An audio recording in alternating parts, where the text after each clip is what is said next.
Welcome to Extra P on Air, the podcast from Extra P Advisors, where we dive into the world of AI, digital transformation, and the future of business. Each episode will bring you perspective from leaders, innovators, and experts across industries, all focused on helping organizations and, more importantly, people thrive in a changing world. Let's get started.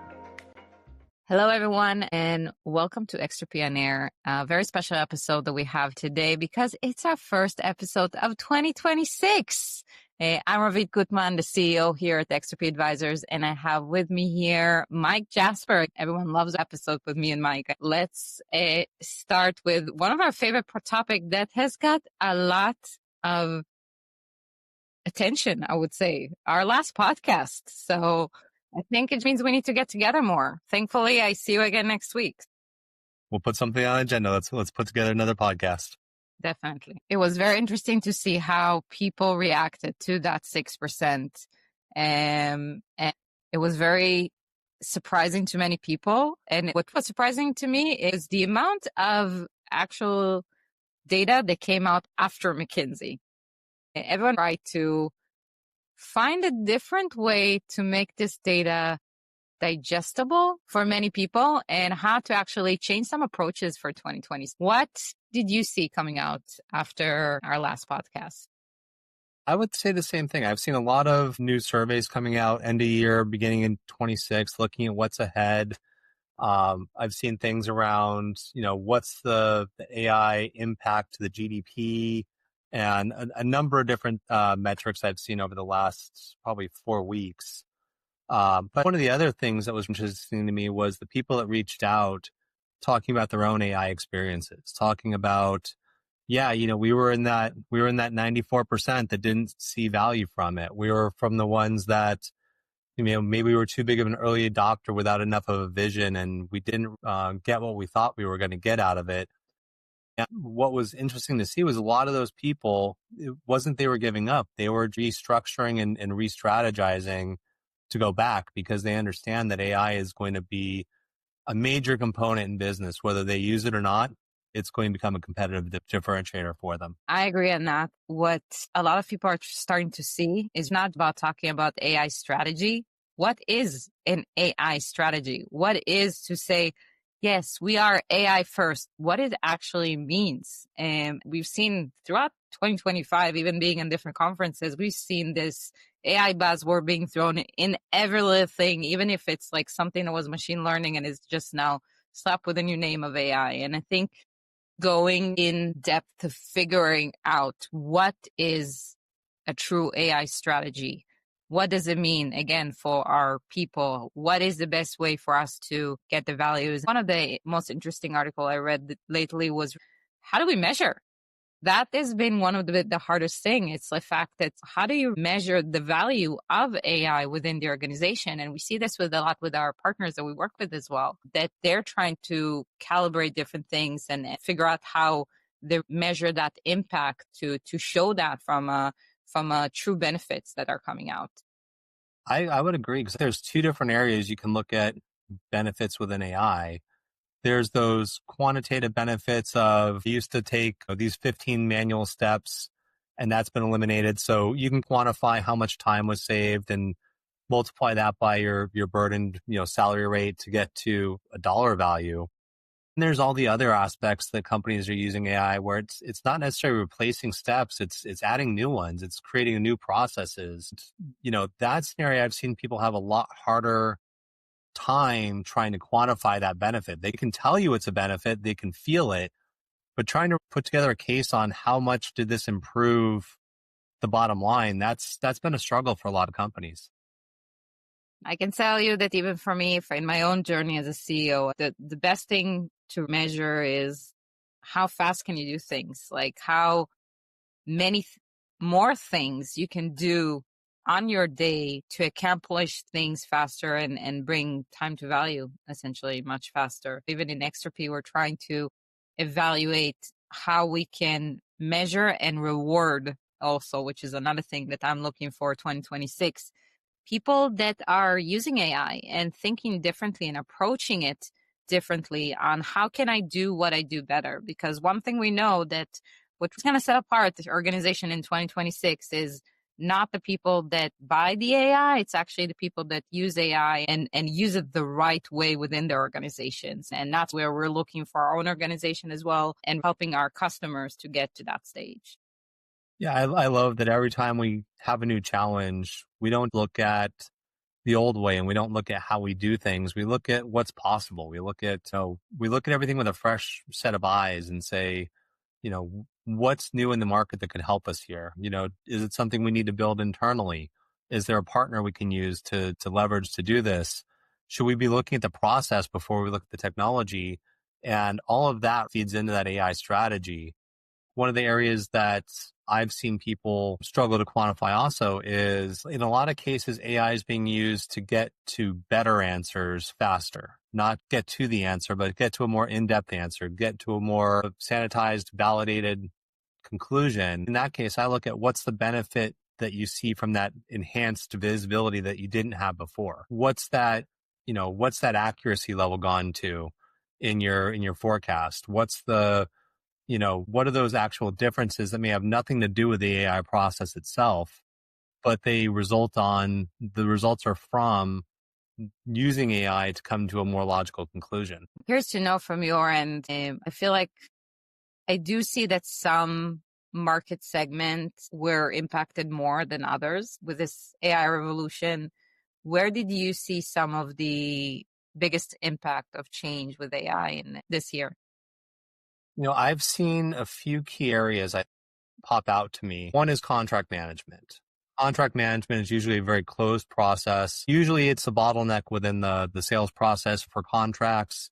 There's a lot to review. And some of the AI agents I've seen that go through and manage not just reading the clause, but the intent of the clause and comparing your intent to the supplier's paper intent. That I've seen open up a lot of bandwidth and visibility within the legal process. Another one is customer service. Looking at how do we serve our customers better? How do we become a better supplier to them? Because ultimately, as this economy becomes more and more global, there's always an option. Very few times are you the sole supplier that the customer can use. That relationship's becoming a differentiator. What about you? I agree. Definitely agree on the customer service as a whole. And we've seen it also with our customers. We see it in different segments of the business, but also in different industries. I think me starting in healthcare as well, and where many of our customers, I definitely see probably the industry they've seen the biggest advantage was in healthcare in terms of the automation that was available to do there.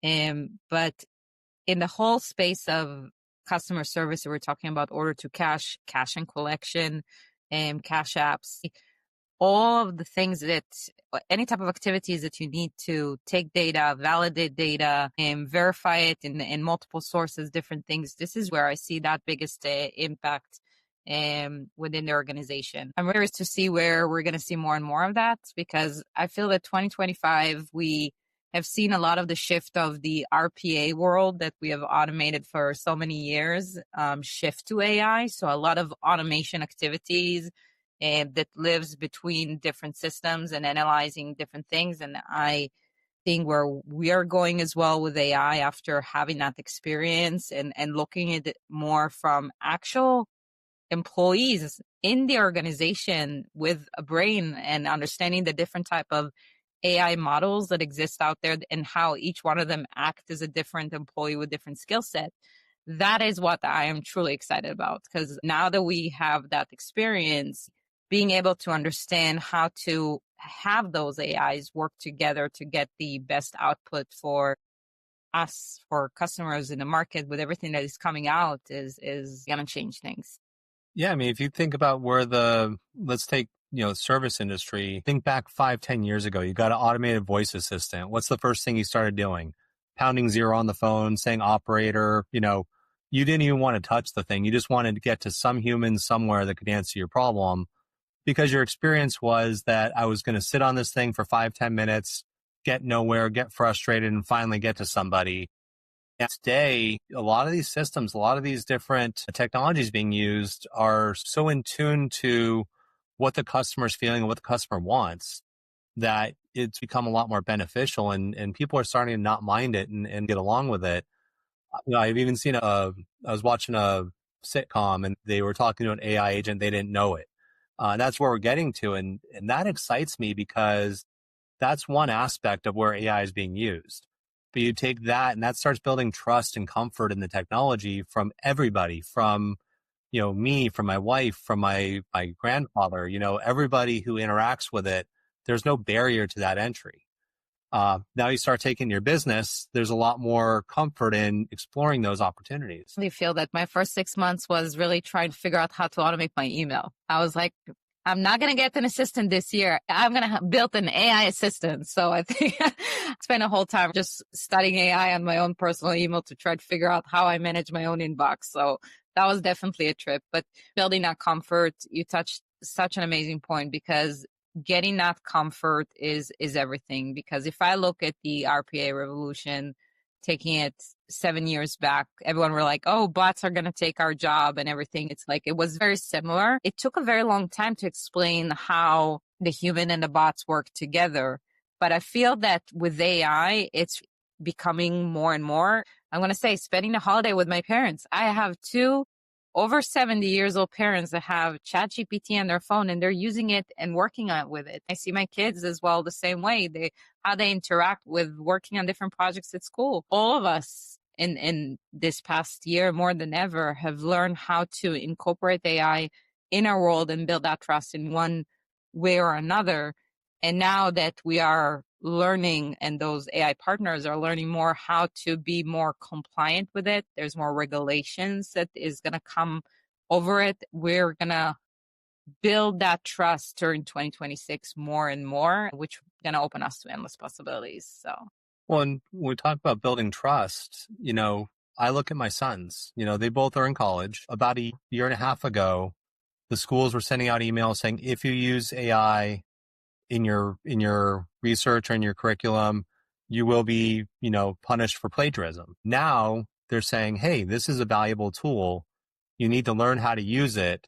You need to learn how to not just copy paste, but you need to learn how to use it to get to the value you need to do a better research, for example. That's what I see is people are starting to understand at a way faster pace than I thought they would, that, AI is not replacing humans. It's reallocating the value. The human value is no longer in being able to type into, ChatGPT. It's into being able to type the right thing into ChatGPT, think along with the system, and then take that export and start to do something meaningful with it as a result.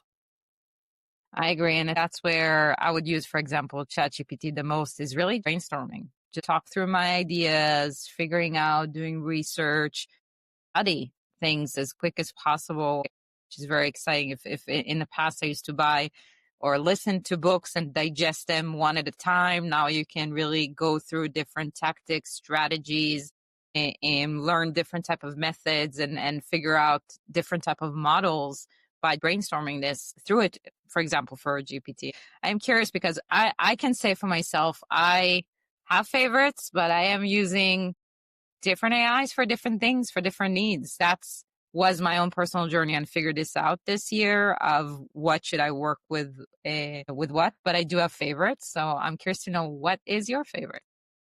I'm probably a little earlier on in that journey of going through every AI tool out there, but like most, I started with ChatGPT. I think it was probably the first on the market and jumped on that as soon as available. I would use Gemini a lot.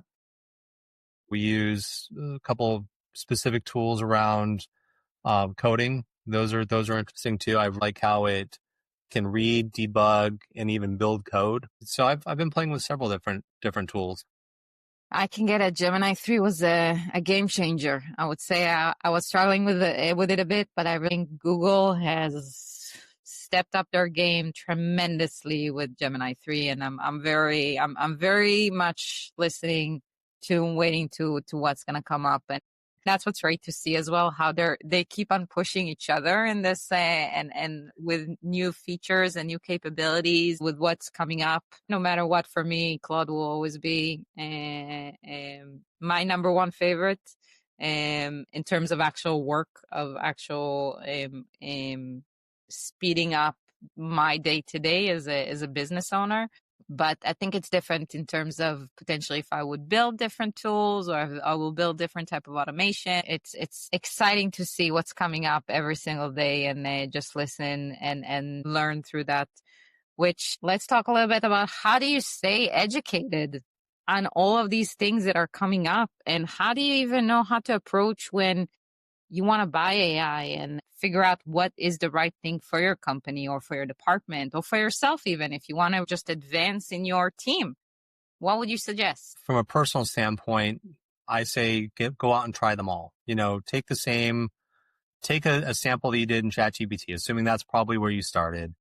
Take that sample and do the same prompt in another AI agent. They all have free trials. You can go log into pretty much any of them and use them. But go try it somewhere else and see what you get. A lot of times you'll get something similar, but there'll be differences to it. And the way you interact with it will be different. You'll start to see that there's one that sort of becomes your favorite. Then there's one that works good for certain things, but not for others. And it's almost like a choose your own adventure, depending on what you do and even sometimes how you speak, it's going to go two totally different directions. I've been playing with a lot of the ones with natural language where I can just push a button and talk with it and have a conversation. And if you're not looking at your screen, it's almost like you're just talking to another person, and it brings back answers and asks you more questions, and you can continue to go on like that. I've found that to be helpful when I'm brainstorming, stopping to type and think that through versus just sitting back in my chair and pushing a button and having a 5-minute conversation. I find that my creativity is higher. The awareness of different scenarios is higher because I'm not so focused on what I'm inputting versus, just having that conversation. That's I never thought about that. That's where your focus is, but I agree. The natural language is real. Just being able to speak to that. I think I'm excited when I get these downtimes, if it's in the morning or in the evening, and to talk through different things or ideas or my day or problem that I'm looking to solve. And it definitely changed things because you have touched something that I liked, which is a very big subject, which is the prompts. One of the hardest things in the beginning, even for me, was to figure out how to prompt. The natural language it's giving you that ability of naturally speak to it, get the outputs that you're like I said, having that resource, that very smart friend next to you that you would want to consult with on what you're looking to talk to. In the same time, I would say one of the things that helped me this year was to study prompts.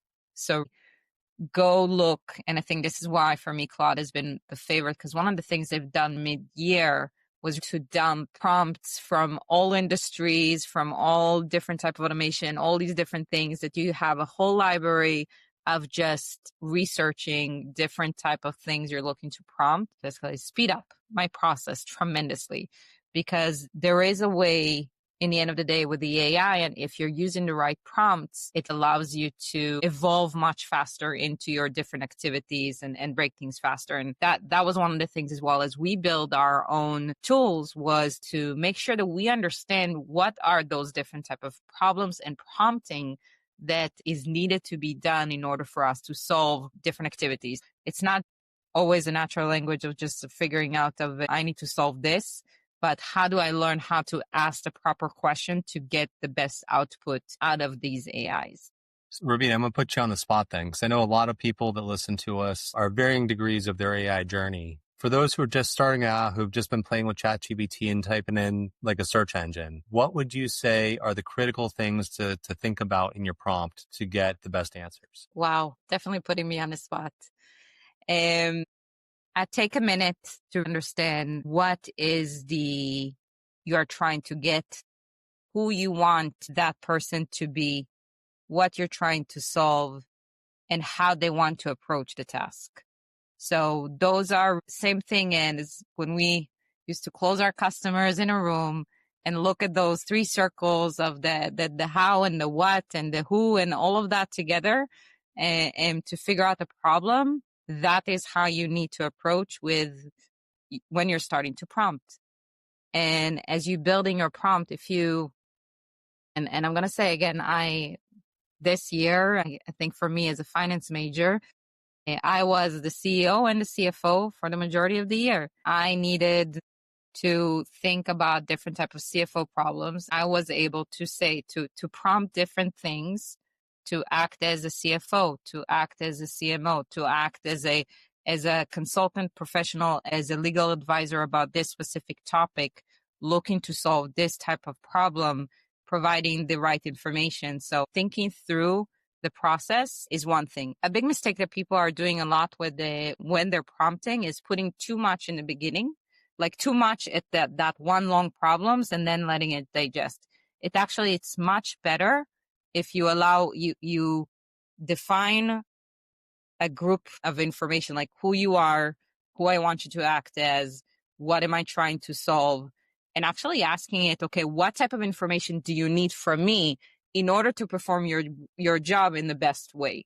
So it's not writing a problem and waiting for that answer. It's to build that interaction. What happens when you do that, it's going to start asking you questions or make you think about things that you didn't even think you needed. You maybe thought that you only needed this, but then all of a sudden it's going to open your head to all these different things, because that AI right now is acting as a person that will think about all of these different things.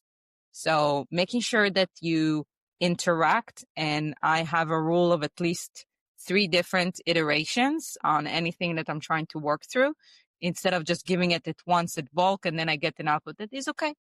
But it can always do better if you do those 3 rule interactions. Well, I like that a lot of the AI tools are now trying to proactively get people to do that. You ask it a question, it spits out its answer, and then it says, I can refine it this way or this way if you'd like. That's a good stepping stone for people to say, yeah, do that. But ultimately, what brings value from it is, like we've been saying, treat it like a person and say, no, this is wrong, or this is too long, or we need to be more concise, or this isn't for the right audience. Go back and redo this considering the audience that we're presenting to. Having those types of conversations, I always look at it like my 7th grade writing teacher taught me. When you're writing, it's the who, what, when, where, why. That's usually what I put in my initial prompt, is a very brief, who am I? Who are you? What are we doing? What type of output do I need, and why do I need it? I've actually found that why is pretty significant, because I've played with it with asking for output and then asking for output because I'm going to use it for this. I get similar data, but very different outputs that are valuable. So having that type of interaction, and then to your point, having a conversation with the AI on refining that. Hey, find some additional sources that support this, or cross-reference this point and make sure that it's widely agreed upon. Having that type of conversation builds out what used to take me 8 hours to do in research, I can do in a 20-minute AI conversation. That's what is going to change a lot recently with what happened with Perplexity, that now they have within Perplexity, you have ChatGPT, you can have Claude, you can have Gemini, all of it within it. Because when I tried to do that, I used to brainstorm with GPT, and then I would take this output that I got and I would move it to Claude to start working through and refining what I want to do from a presentation standpoint or a paper standpoint. Now Perplexity all of a sudden come here and then they say, it's like, okay, you can now use all these different AIs in my own tool to go through all of that. That is going to change a lot, because you're right. Like GPT-5 started to come with you with all these different suggestions, I would say, and that does help, but it also gives you a limit based on what you are providing. And we're going to see as well on these different type of iterations, I believe, how essentially those AIs start interacting with each other more and more as the definition becomes more and more as to an employee with a skill set.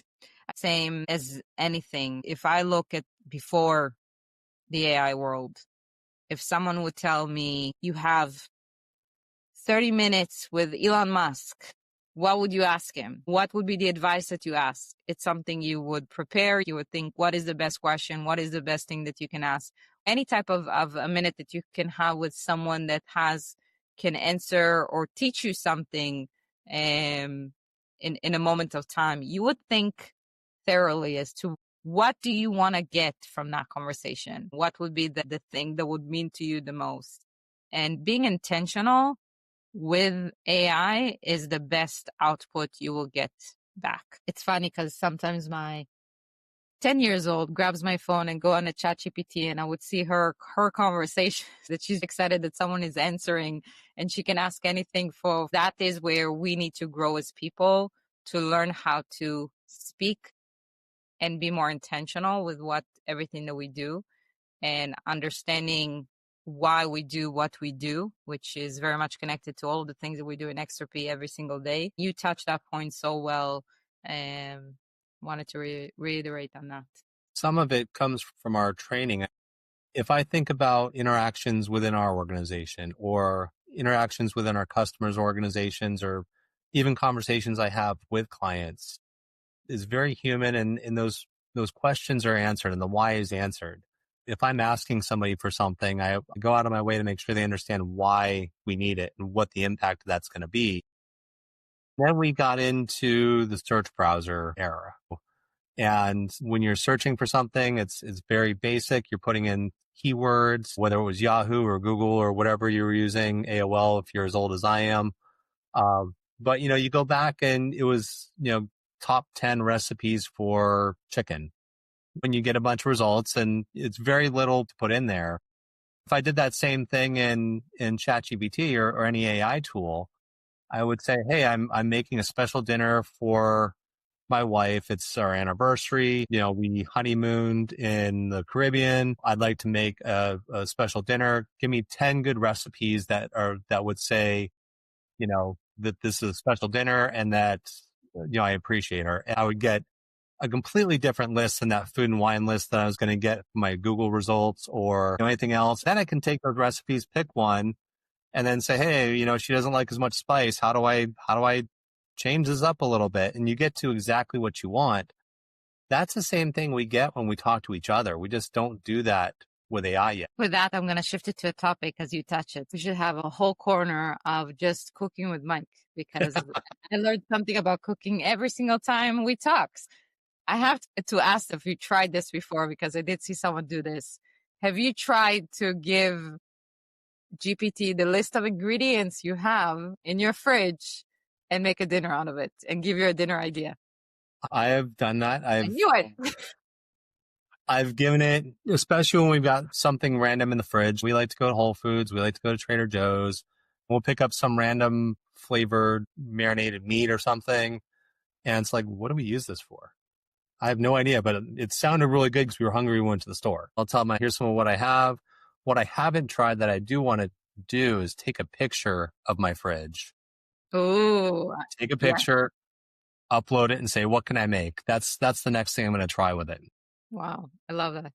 I will say that for me, for personal use, what I use GPT the most is figuring out my kids' homework. Man, the way they teach math today, leave the fact that I never learned math in this country, and not understanding some of the way they frame the problems.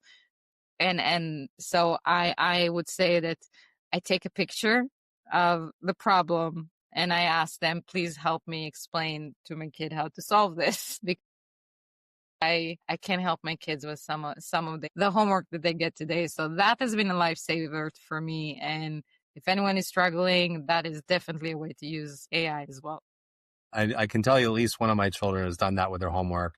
Now, he's sworn that he did the work and then had it checked through AI, but there's a good possibility that you could actually take a picture of it and have it do your homework for you, which I'm on the fence about. You need to know how to do it, but I go back to my math class in high school where my teacher stood up there very sternly and said, you need to understand how to do this because you're never going to walk around with a calculator in your pocket. Yeah. Well, we do. Yeah. So yes, we need to understand how things work and why they work, but we also need to make sure that we're enabling ourselves, we're enabling our colleagues, we're enabling our family and friends to be able to utilize these technologies, because there's somebody in every industry doing it. And so if you're the best finance person in the world and you don't want to touch AI, somebody else that does is going to have a leg up eventually in the next job you're looking. Yeah, and we definitely see that more and more. So I think I can say even with me hiring right now, part of our questions, it will be, tell me about the way you use AI in your work today. I think it's part of the way you interview people today. It's about how you hire, how you approach a project, how projects are managed internally for our customers. I'm sure how we're going to be evaluated as a company as well, as we're going to talk through AI strategy. On our next episode will be what's coming up in advisory AI and some of the things that we are seeing in the market for that as well. Beside that, I appreciate everyone joining us for this episode today. Mike, always appreciate you. Can't wait to see you next week and actually have an episode again together in the same locations. For all of you out there, thank you very much for listening to another episode. You can find us wherever you're listening to your podcast today. Follow us on LinkedIn and please continue to transform forward. Thanks, everybody. Thank you. Thanks for listening to Extra P On Air. We hope you found today's conversation insightful and inspiring. Be sure to follow or subscribe so you never miss an episode, and connect with us at Extra P Advisors to continue the conversation on AI and digital transformation. Until next time, I'm Kevin Zirkle, and this has been Extra P On Air.